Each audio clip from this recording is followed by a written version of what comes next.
Panimalay sa usa ka city councilor sa Cagayan de Oro City nasunog. Samtang laing duha ka establishmento ang apektado. Nakatutok si Clyde Makaskas. Pasado alas 6 Martes sa gabi dihang nabulabog ang Vamenta Boulevard sa Barangay Carmen, Cagayan de Oro City.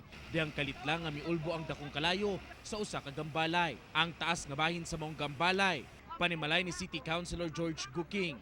Samtang ang ubos nga bahin, usa sa mga opisina sa Cagayan Electric Power and Light Company Konsipalco ug usa ka golf accessories and shop. Aray nakabantay siya nga nagsuhan na dito. Wala po siya dito.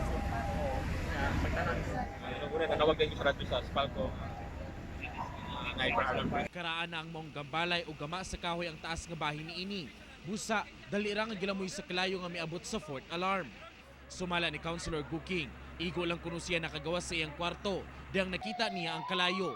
Gisulayan pa niya kinig patay gamit ang fire extinguisher apan pakyas. Wala ko yung pagkawat ng